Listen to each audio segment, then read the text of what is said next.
Well, welcome back to the Jscall Morning Show. Today we're going to talk about Labyrinth, the movie Labyrinth from the 80s somewhere. Jennifer Connelly, David Bowie. Parents' Guide is below if you have any things you want to look up for this movie. And I'll give you my quick take below in the description. If you're here and you're new to the channel, if you love movies, I'm glad you found the channel. I love movies. You love movies. What more do we need? Labyrinth, my few takeaways with this movie. This movie introduces your children to a little bit of creepy, which I think is healthy.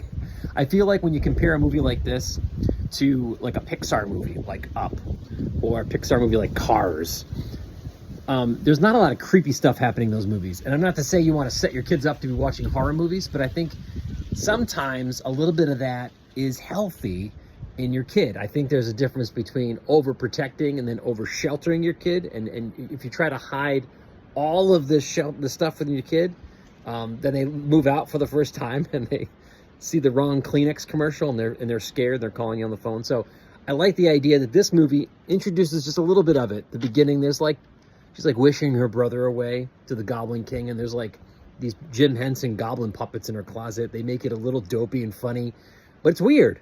And I had to check in with my 4-year-old and be like, what do you think of this? And he's like, it's weird. But the movie ended and he's like, is there a sequel we can watch? He loved it.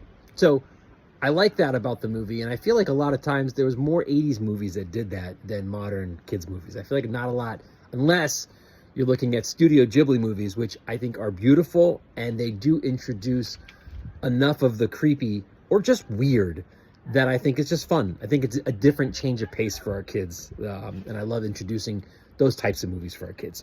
2, this movie is very creative. I love the fact that there's a lot of imagination, and I go back to weird. There's a lot of weird in this movie, which it's just fun to look at.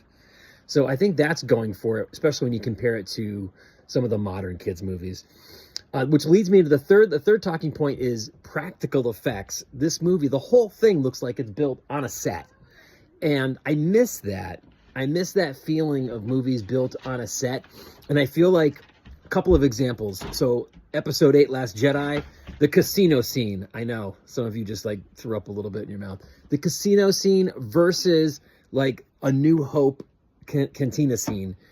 People in outfits in A New Hope. A lot of practical effects. People dressed up, people in outfits, puppets. There's something kind of fun about that.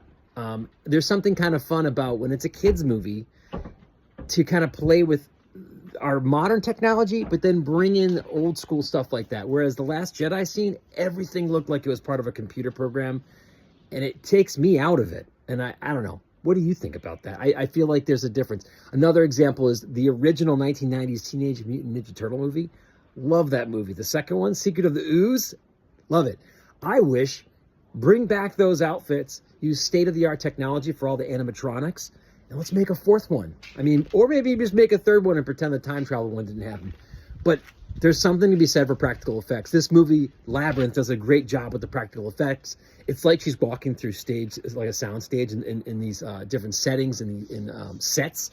And I think it's fun. And I think overall, Labyrinth is a change of pace from all the modern animated movies that kids are watching.